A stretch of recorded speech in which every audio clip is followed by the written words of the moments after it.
Welcome to the Badass CEO podcast. This is Mimi McLean. I'm a mom of 5, entrepreneur, Columbia Business School grad, CPA, and angel investor. And I'm here to share with you my passion for entrepreneurship. Throughout my career, I have met many incredible people who have started businesses, disrupted industries, persevered, and turned opportunity into success.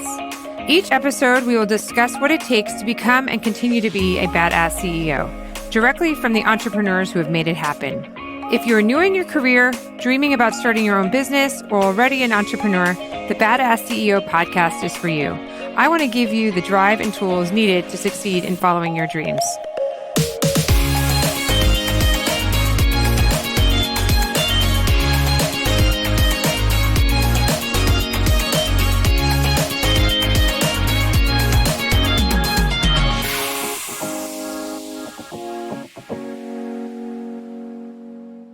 Welcome back to the Badass CEO. This is Mimi, and today we have Giada de Laurentiis. She is one of the most well-known women chefs in the United States, and we are so excited to have her today.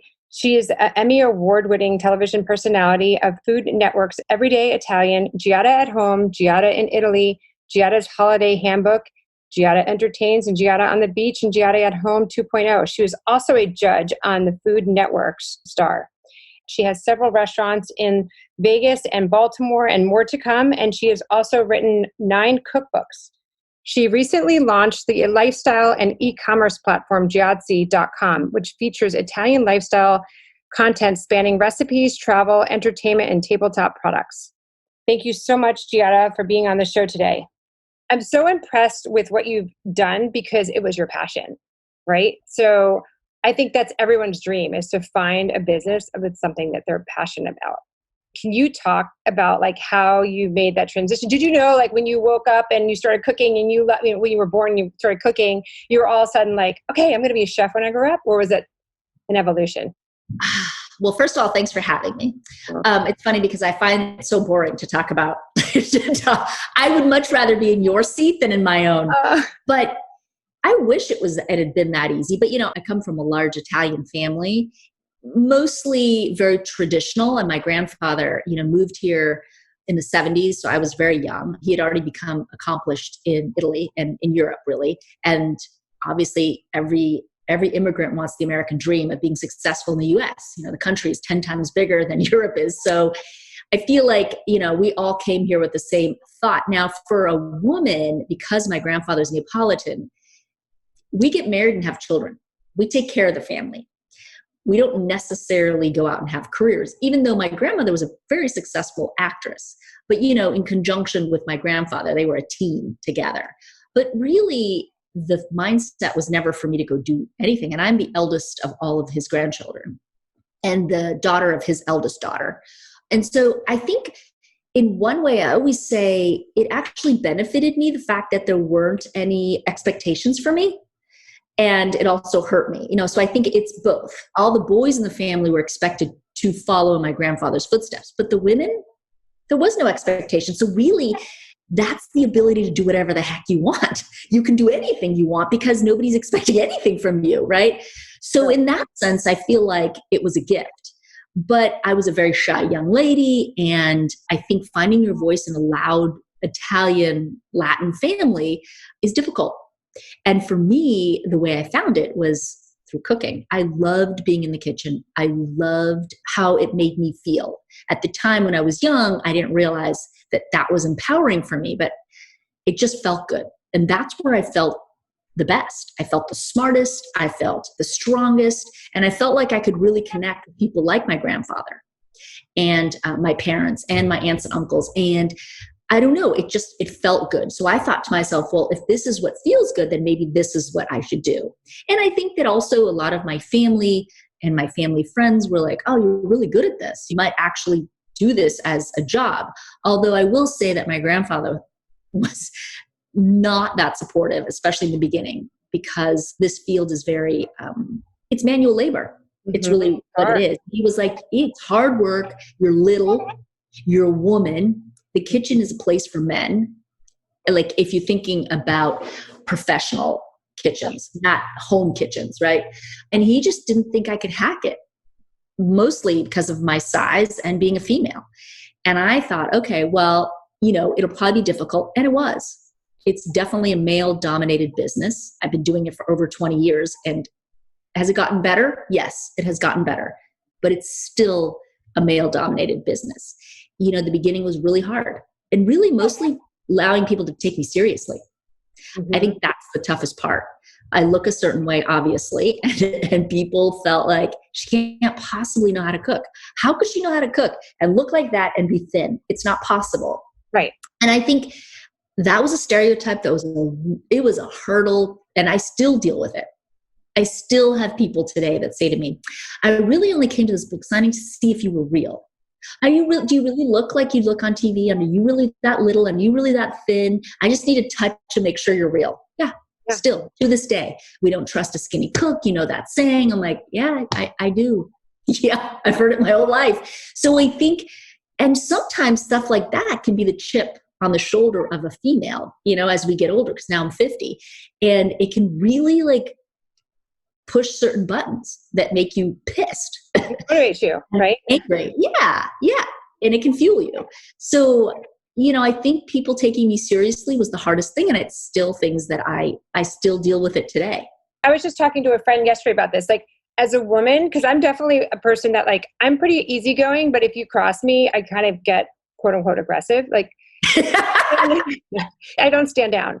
Right. And so especially if it revolves my kids with a friend or something, I usually stand down. But in general, I have no problem stating hey, I paid for this and I expect this quality, or these are my children, whatever. But then I get this guilt afterwards, for being, and I'm not doing, because my daughter the other day was you were a little aggressive, Mom. And I'm like, well, if Dad said it the same way, would he be considered aggressive?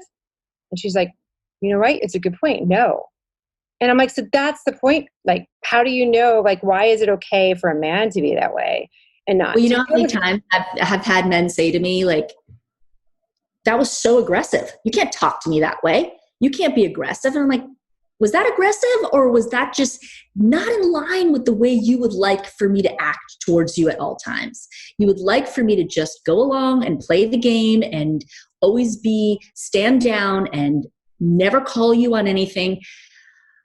And yes, I do it. I become a little aggressive, and it's hard because we say that, but are we really being aggressive, or are we just standing up for our rights or what we believe in, just like every man does? And then I feel guilty too. Yeah. And I have to stop myself from apologizing for my behavior. It's really hard. It's really hard. I have a daughter too, and she watches me and she's like, Mom, can't you be nicer?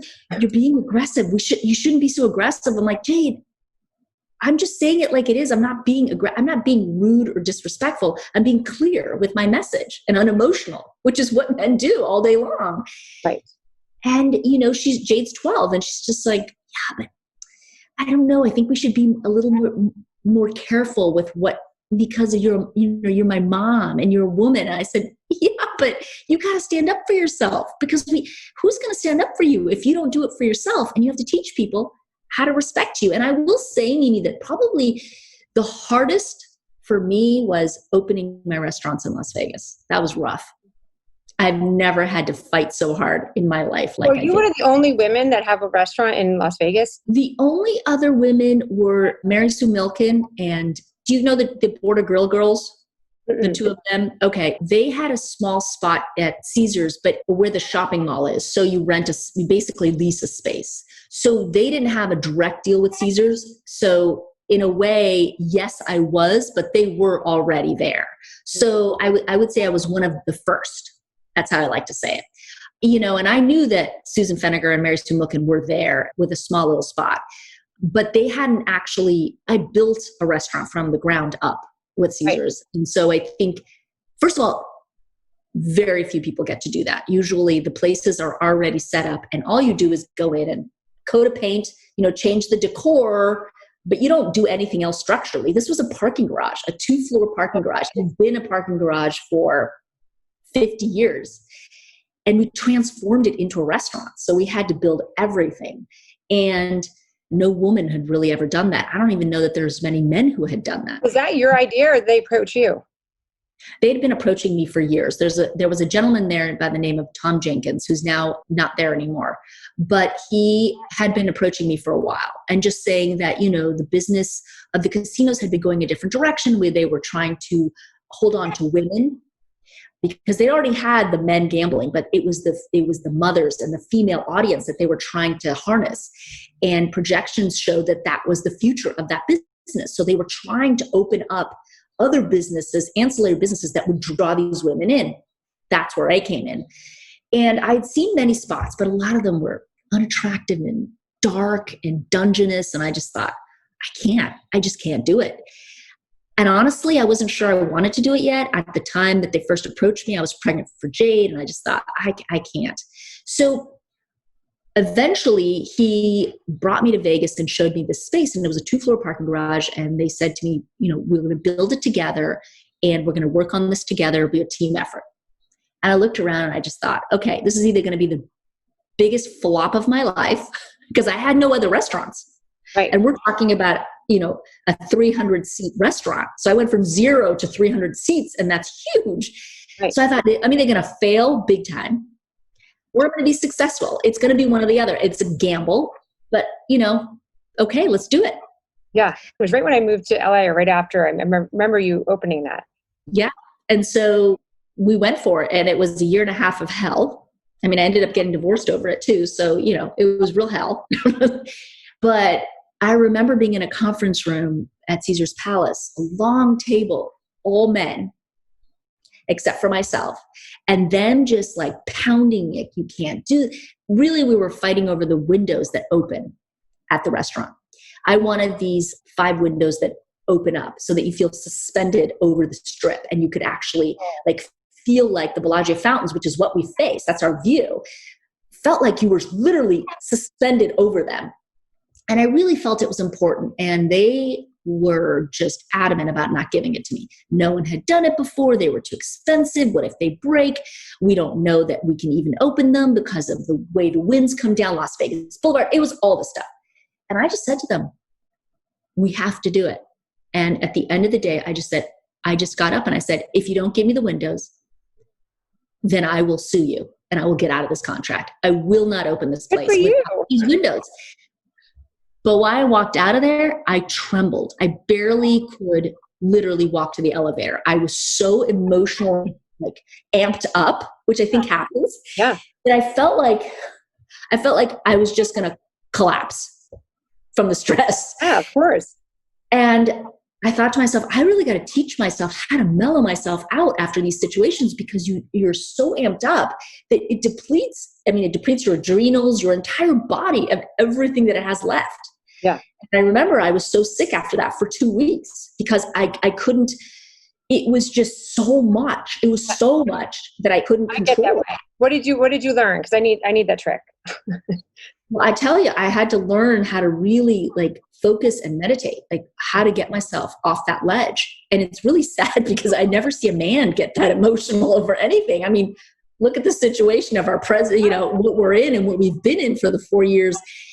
And I feel like I kept saying to myself, am I not strong enough to do this? Maybe I'm just not strong enough. Maybe it really does take a lot more strength than us women have to be able to pull through this. So I made it, and I've learned a lot about how to really control myself, and deep breathing has been sort of my gift to myself, is to be able to seriously take some deep, deep breaths. But those were some really, really, really hard times. And a lot of doubt, because I had friends who helped me and were supportive, but I also had a lot of friends, male friends in the business, that were like, you're out of your tree and you're going to fall flat on your face. But we didn't. So then did you just keep going? I wanted to open a casual quick serve restaurant because my restaurant's rather expensive. And I felt like not all of the people that love Italian food or watch my shows would be able to afford to come there. And so I really wanted it.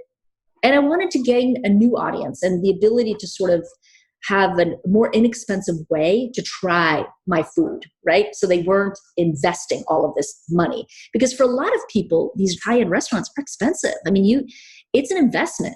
And so I wanted to open a quick serve. And so I had to fight for that spot too, but we finally got it.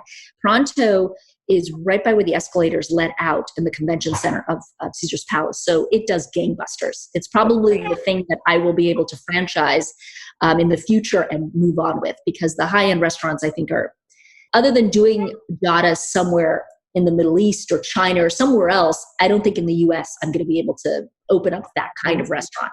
But I think that the quick serve is possibly something I could franchise in the future, which is what I'm looking to do now. But opening them in different spots. I'll have, another one in Arizona and Scottsdale soon. I'll soon open one in New Orleans. So I'm starting to open them in different spots. The landscape is changing a tiny bit now with Corona, but hopefully eventually we'll get back on our feet. Right. You must have an amazing team that you're able to expand. Yeah. I mean, I don't have a big team, and people think that we employ, that I employ a lot of people. I don't. I actually am one of those people who I've always been fearful in my career of having too many employees and having to take jobs just to pay their salaries. So I have a very, very small group of people that are on my team, so that I never feel like I have to take a job for money. That's always been my thing. I can't say yes if it's just about money, because I just can't sell it. And I have to be able to believe in what I'm selling. So I have a small team, but yes, they're great. And we'll see where it all goes. But it's exciting. And even though this is a very difficult time for all of us, I think that some great things can come out of this. I don't know if it'll be for me, but in general, I think some really innovative things will come out of all that we're going through. Yeah, because everyone's kind of forced to reassess. I mean, not to make it light for anybody that's having a lot of struggles, but in general, like everyone's able to like reassess and kind of just think about life, and then fathers are home more with their kids than they normally would be. And it makes you kind of reassess. Yeah, it makes you reassess, and it also makes you rethink what's important in this life. Because I think we get so caught up in our day-to-day life that we're on a rat race, and we can never really sit back and take a deep breath and kind of look at what we've done, because we're so busy in the day-to-day, especially when you have children and you work, and there's a lot to juggle. And I think this time has been almost, in a way, and maybe not for everybody, but for a lot of people, a gift to sort of sit back and see where you want to be and who you want to spend that time with. That's true. Now, I read somewhere that one of your favorite dishes is pasta with chocolate. Is that true? Well, if you think about it, I know people think this is so shocking, but pasta is sort of a blank canvas, the way that bread can be, or rice, or potato, right? So it can be sweet or it can be savory, really. Depends on how you make it. But yes, so when I was a kid, yes, that was one of my favorite things, is to combine pasta with chocolate. And a lot of times it was Nutella, really. Yeah. In Europe, like that's what everyone. Yeah. So that's what we eat. Sometimes that's our breakfast. It was definitely at times my snack, for sure. I'm not sure that it was the healthiest of things, but mixing the two together, though, is yum. I would never thought. Pretty phenomenal. I mean, I've written recipes of how to make chocolate pasta from scratch. I mean, I've done it all, because I find it to be incredibly satisfying, and especially when I'm having a really, really bad day. Yeah. Comfort food. Yeah, that seems to hit the spot. That's awesome. Now, are most of your family recipes? A lot of them, yeah. I've tweaked a lot of them to make them a little bit easier and more accessible, but yeah, many of them. Like, I'm known for my lemon ricotta cookies in Las Vegas, and that was one of my grandmother's recipes. So, and my lemon spaghetti, all that kind of stuff, they were all family recipes that I tweaked. And then little did I know that in a city like Las Vegas, where I used to get, when we were doing the menu for that restaurant, hammered about how they don't want to eat pasta with lemon. They want a steak. They want Tuscan Florentine steak. And I'm like, okay, well, we can give them that. But I also want my vegetables. I also want my lemon spaghetti. And I have to tell you, number one selling item, it has been for 6 years now, lemon spaghetti, which, by the way, Caesar's is very happy about, because it's very inexpensive, right? To make that. And nobody else has it. So you have a monopoly. Correct. Yeah. And my vegetable bolognese made with porcini mushrooms. Yum. I feel like the fact that we serve a little bit more of a unique spin on Italian food, and the window's open and it's filled with light and it has so much of my family as part of it, is really a testament to making it successful, is really differentiating myself from everybody else, even though, hell, I didn't know whether it would work or not. Maybe it would, maybe it wouldn't, but it did. And still to this day, we do really well. And that's how we differentiate ourselves from the hundreds of other restaurants in Las Vegas that are Italian, because they're all a lot. It's that and steakhouses are the number 1 and 2 slots for restaurants in that city. Amazing. Congratulations. Yeah, it's fun. So what advice would you give any other chef that wants to become like actually an entrepreneur and not just work in the kitchen for somebody else? They want to go out on their own. Is it a saturated market? Is it doable? What do you need? What's the ingredients to make you successful? Do I think it's saturated? Yeah, there's a lot of people in this business now, for sure. But what's so exciting is that there's so many different ways you could go with this. I mean, you could be a food writer, you could do your own blogs. You don't have to be in the kitchen. You do need to know a little bit about food. One way or another, I would always say to people that one of the best things that you can do if you're interested in this line of work is go work in the kitchen, just for a short amount of time, because you learn so much about people, about food, ingredients, and just the ability to put things together in a quick manner. And that group setting is something in a kitchen, an actual working kitchen, is something that is priceless. You don't get that from going to school. You just don't. And it's also time management. And I think there's a lot of skills that are honed and learned in those environments. You also end up getting, a mentor of some kind, depending on where you go. Those are life lessons that you can't get anywhere else, and you certainly don't get from school. So it doesn't really matter whether you want to actually work in a kitchen, or you want to go build an app for food or whatever. I think that amount of time, and I'm not saying that it has to be that long. It can be just a couple months if that's all you can do. It can be a summer job, even when you're young. But I'm telling you that experience of that camaraderie and learning about where ingredients come from and how they're put together and all of those things, and the tasting of ingredients and dishes together, you can't get anywhere else. And that can help you figure out what part of the food business you want to be in, because there are many, many different avenues available these days, especially with social media and all of that. There's so many. You certainly don't have to take the avenue that I took, but you learn so much just from a short time spent in a working kitchen. Mm-hmm. No, that's totally true. I do appreciate the fact that the mentorship, meeting people, connections, right? And being able to network. Everything in this life comes back down to connections and networks. It just does. I mean, you can go to the best schools and you can have all the money in the world, but it's all about who you know. And a lot of times you meet them in those settings. Yes. No, it totally makes sense. And then, so did you finance it completely on your own in the beginning, or did you have to ever go through a financing round? I have never gone to a financing round. That's amazing. So you've just kind of grown it on your own. Yeah. And I have a lifestyle platform called Giada that I started several years ago, really because I wanted to be more in touch with my fans. And I felt like Food Network was really the only avenue that people had, and their social situation wasn't great. And because they have so many people that they represent, they couldn't spend time really building these brands online, right? Because they're building their own brand. And so I decided that I was going to do it myself. And I basically invested in it myself. And we're still doing it.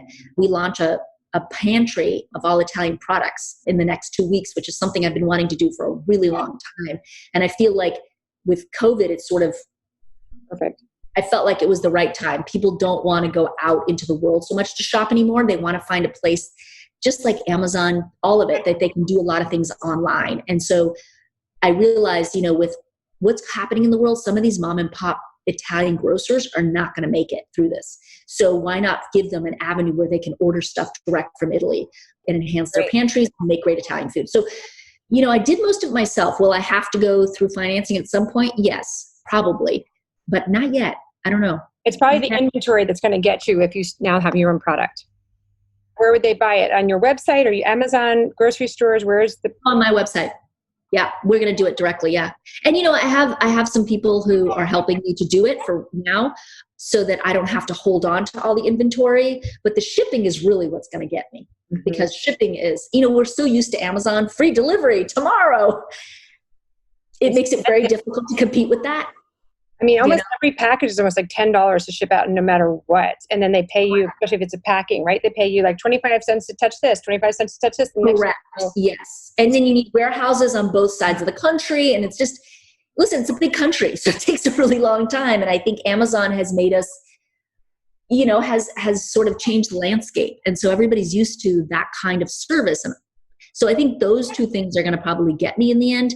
I've never done a round of financing and I'm terrified of it. I just don't like the idea of owing anybody anything, even though everybody's like, no, but we do it. And sometimes we win, sometimes that feeling, I don't want to owe anybody anything. If I fail, at least it's on my shoulders, but I don't want anybody else to fail because I did. So it's really hard, but I will probably have to do that at some point. You have to think, I get what you're saying, but at the same time, like, they're very well-educated people, like, especially if you're going to like professionals, not just your friends, like, where they know it. Like, they already counted in for every investment. Only so many of them are going to turn out. Well, when I do it, Mimi, I'll come talk to you since that's what you do. That would help you. That'd be great. So how do you, like, one of the last questions, you've been actually very busy, right? Because you're also working on another book. Yeah. So I have a book so I shot a lot of it during COVID, which was really tricky. I also shot a show during COVID. So yes,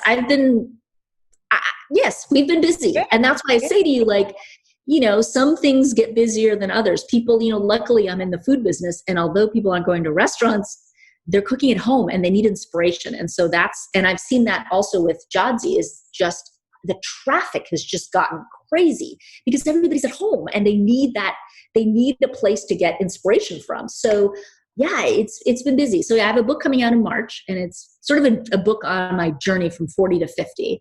And it has cleanses in it and a way of eating that, people have always asked me, how do you eat? You can't possibly eat all that pasta. And so I explain it in this new book that'll come out. You look like you're 30. I mean, you don't look like you're 50. So that's why everyone's asked. And because I have all these ring lights around me, I'm blown out. No, I see you in person. Tricks of doing all this Zoom, I realized, I can't do all this for the next year unless I invest in lights and, anyway. Well, that's one reason why I don't cook that much, because I like to eat. And so I could never be in the kitchen because I eat everything. Like, yeah, but maybe you would eat as you go along. So when you actually sit down, you don't really eat very much. That's the thing. That's the problem. I was having 2 dinners. I would eat along and then I'd sit down and have another one. I eat as I go along, tasting a lot. So by the time I sit down to dinner, I don't eat a lot of it. Yeah. I just don't, because I've pretty much filled myself up during that whole time. And I have to say, that's the funnest part for me. Yes, I love finishing a dish and presenting it to somebody. But for me, the process of getting there is the fun part. Yeah. The cleaning of the dishes is not, but the process of cooking it is. Now, is one of your biggest fears having food in your teeth while you're recording, if you're taking a bite? It used to be. It is not anymore. If I have food in my teeth, it's a funny little, for me, it's all about taking some of the perfect aspect. I think for a long time, I created shows where it was almost ethereal, right? I feel like the Italian culture is very romantic and it's sexy and all of these things, right? So I created a show that basically fed on that. And then I started to realize, when I did my show during quarantine, we couldn't edit as much. I shot it on iPhones with just my boyfriend and Jade, and I had my assistant Natasha help us with lighting and stuff. And that's it. And usually I have a crew of like 30 people around me. And I started to realize, okay, if this is going to work, I have to be unfiltered and unedited. They have to see how silly I am. I'm not perfect. My teeth aren't going to be always clean. They're not going to stop me every time I've got chocolate stuck or stuff is going to happen. And it was actually very liberating to not feel that stress of like, is my hair perfect? Do I look okay? I did my own makeup. I did all of it all by myself. And so I think that it took away some of that pressure that I've had all these years of like, better make sure that it's all perfect. It wasn't. And it was okay. And people, I think, liked that. I said the bar has been lowered. And with COVID, which has been fun about like all these like calls and everything that we've been doing, even watching the news, right? There's a news anchor and you're sitting there and they're like in their house. So it's kind of fun to like look behind everybody. And their kids are running around. Like, that's their house. Like there's their picture. And you're like, it's kind of fun. It's like a sneak peek into everyone's life. Yes. Yeah. It's, we get a little bit of a sneak peek and it's really fun. People love to be voyeurs into other people's lives. I mean, they just love it. And they're just like, oh, that's the kitchen. Oh my God, that's the yard. Those are her animals. I mean, I've never been able to really have my cats and stuff on because you can't do that on a set. So it's, they see normal life and normal interaction. And I think it takes you to another level. And I think that has been how you change and reinvent yourself. Right. And I think we all, when you do something for a really long time, if you don't take the time to reinvent yourself, people get bored. Mm-hmm. I'm the first one to get bored. So, and I feel like this forced us to reinvent. And that's what, that's pretty much what I've been doing. Yeah. No, that's great. I know. I still remember one of my favorite days since I've moved to LA was when I came and filmed on your show with Jen for the Valentine's Day special. Yes. Show it at Valentine's Day. Because I'll still get calls every Valentine's Day and be like, were you just on Giada's show? And I'm like, yes, but it wasn't this year. But it's just like, wait, how did you get on that show? We'll be young forever on Food Network because they just re-air that stuff forever. I'm always like, oh gosh, look at that hair. That must be like 5 years ago. Oh my gosh, that's funny. That's funny. This has been amazing. Thank you so much. I really appreciate you coming on. Anytime, Mimi. I love it. I'm glad you're coming back. That's good. Miss you. Thank you so much. You got it. Bye. Bye, darling. Thank you for joining me on the Badass CEO podcast. If you enjoyed today's episode, please leave a review and see you next time. Thank you.